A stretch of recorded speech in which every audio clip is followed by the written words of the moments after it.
So a new habit I've recently incorporated into my morning routine, my 10 and 10. So the way this works is when I'm having coffee, I write out 10 things I can do in less than 10 minutes.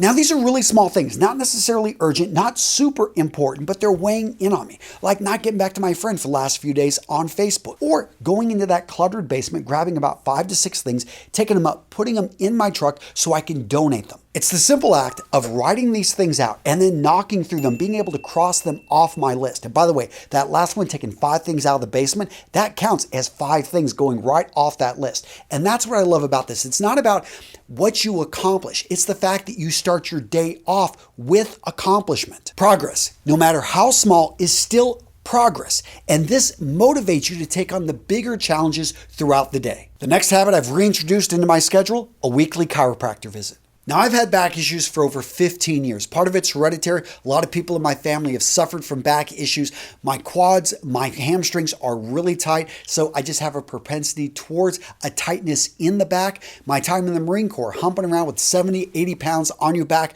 20 miles at a time, probably didn't do me any favors. In fact, I remember a time when I was 29 years old, and I carried up like 20 sacks. They were like 50 to 70 pounds each, up 4 flights of stairs to my mother-in-law's apartment, and that was the night I had the worst back pain in my life. Since that time, I've tried a number of remedies, but what I find works for me is movement, stretching, and seeing a chiropractor. Now, because of everything going on in the world, I cut out going to a chiropractor earlier in the year, but what happened is when I took that out of my schedule, I stopped stretching as much. All of a sudden, I stopped moving as much. And guess what happened? That back pain came roaring back. For me, going to the chiropractor is a cornerstone habit. It's something in my schedule that I know I'm going to have to go see my chiropractor. I'm going to have to tell her, did I stretch or didn't I? And so because she holds me accountable to stretching, I do it throughout the week. And that is what's key. And speaking of stretching, another habit I brought back, morning yoga. Now, I know some of you guys are saying, Antonio, you'll never catch me doing yoga. Well, you're probably right, because with all your options on Amazon Prime and YouTube,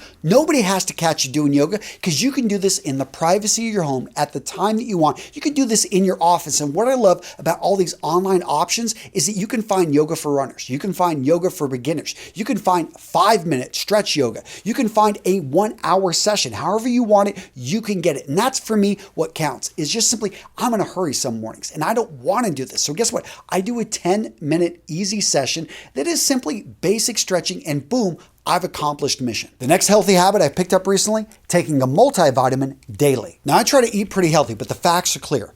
97% of men don't get enough vitamin D. 70% of men don't get enough vitamin E. With that being said, gents, I'm proud to bring you today's sponsor, Ritual, and they're essential for men. What Ritual has created here is a multivitamin specifically for men that's made to fill in the nutritional gaps in our diet. Ritual's nutrients are all about supporting a healthy heart, making sure you have normal muscle function, normal immune function, the small things that can make a big difference in your health. What I also love about Ritual is their transparency. All of their nutrients are on display. All of their nutrients are vegan friendly, non-GMO, sugar-free, gluten-free, and major allergen-free. Ritual's multivitamins are traceable because where it's from is just as important as what it's for. Now, personally, I've been using Ritual's Essential for Men for well over a month now. This is my second bottle.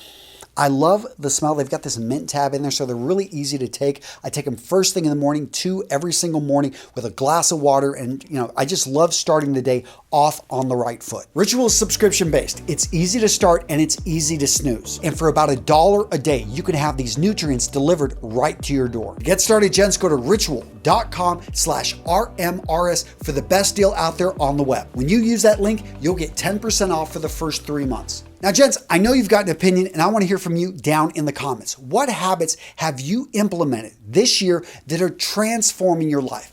I want to hear from you down in the comments. Now, this next habit I'm almost embarrassed to say, and that is I'm becoming a walker. And I say embarrassed because I've always been a runner. And I'm always like, if I'm going to go someplace, I'm going to jog. I'm going to run. I'm going to get there quick. I don't really go out for walks. I see people doing it, but I just thought it wasn't my thing. Till I realized, I needed to spend a little bit more time with my wife. She's hurt, and she didn't want to just sit around. She wanted to go off and get some exercise. So I'm like, hon, let's just go for a walk together. So we started going on these 30-minute, 45-minute walks around our small town. And then I started started, she didn't go sometimes. I kind of wanted to do it. So I put in my audiobooks. And I'm usually when I'm listening, and I don't listen to audiobooks when I'm running because my heart's beating too fast. I want something with a little bit more energy and motion. But when you're walking, magically, you could listen to audiobooks. And actually, it's really clear. And amazingly, I feel like I'm picking up more when I'm listening to them and I'm walking. And that's the interesting thing is I'm getting in, yes, a low level exercise, but my mind is still very in tune with what I'm hearing, whether I'm talking with my wife and just listening to her or listening to an audiobook. So for me, becoming a walker, this is actually a good step, I think, just, towards my health and towards my relationships. And speaking of being active, the next habit I've got on my list is kayaking. Pretty much every weekend in the mornings, whether it be Saturday morning or Sunday morning, I'm now going out with my family. And so we've been scheduling this. It started kind of on a whim. My wife and I, we wanted to do something. We went kayaking a while back and we're like, wow, this is very affordable. It's relatively close. I live in Wisconsin. We've got like 15,000 lakes, tons of rivers. And it's funny, I've lived in this state now for over a decade, but I really haven't explored it. So we have now been just scheduling and having these setups. So every weekend in the morning, we get up early as a family and we're just going and finding a lake. We're finding a river and going kayaking. This is becoming a habit because every weekend the kids are asking, where are we kayaking at this weekend? Guys, if you want to build better relationships with your family, with people around you, just simply schedule time with them. I know we got crazy world going on. You got to be careful with who you interact with. But I am saying, you're already close with your family. You've got probably people in your close circles, and you don't even have to get close to that person. You can stay a good distance away. Point being is schedule this, make it a habit to get outdoors with the people you care about. Now, all this activity ties into my next habit, which is actually tracking everything. So I've talked about this in previous videos. I wear an Oura ring. I've also got an Apple Watch that I wear when I'm running, when I'm active, because I'm tracking all the steps, all the actions, all the movement, all the running. And what's cool about this is it's gamifying. And I know this technology has been around for a while, but what I love is actually having redundant technologies. I'm tracking all of this stuff on multiple devices. It's all syncing on my phone. And basically what I'm doing is closing the loops. Different systems out there, but I love the one that comes right with my phone. It's very simple, but the idea is I set a goal and I'm going through and I'm able to close that activity loop. I'm able to stay active a set amount of the day. And I know that Big Brother is tracking everything, but for me, the pros far outweigh the cons. And speaking of tracking, sleep tracking. I've used a number of devices over the last year, and I had to say, about a year ago, I thought it was actually doing pretty good. I'm going to bed at 9 o'clock at night, getting up at 5 a.m. Okay, that's a solid 8 hours. And then I started examining the quality of my sleep, noticing because I knew I was waking up at 2 a.m. I would have one of my daughters come in, she sneaks into the bed, then the wiener dog jumps in the bed with us. I mean, it's like all of a sudden I'm getting pushed off my bed and I go and I rearrange them. Point being is I'm getting up multiple times to just simply sleep on my own bed. It was very clear in the sleep tracker that yes, I'm waking up and this is really disturbing my sleep. And my efficiency in my sleep is like 65%. I'm like, wow, I had to change things. So I put a lock and now the wiener dog or the kids cannot get into our room. Now I don't lock the door at night. I mean, I'm not that heartless. Point being, I know there's a problem and I'm working to improve it because I'm tracking my sleep. Now, the next habit that's working out really well for me is working out with my son. First up, I've got someone to hold me accountable. When I say we're going to go to the gym at 6, he's up by 5:45. I can hear him moving around. So I can't sleep in. I can't, it's a Saturday. I don't want to get up. I want to get some extra sleep. No, I told him we're going to go to the gym. He's down there waiting for me. I'm not going to let him down. Next up is when you work out with somebody, they push you. And my son, I hurt myself the other day. I was trying to keep up with him on these 40-yard sprints, and I feel like I pulled my hamstring. I was down for a couple days. Point being, though,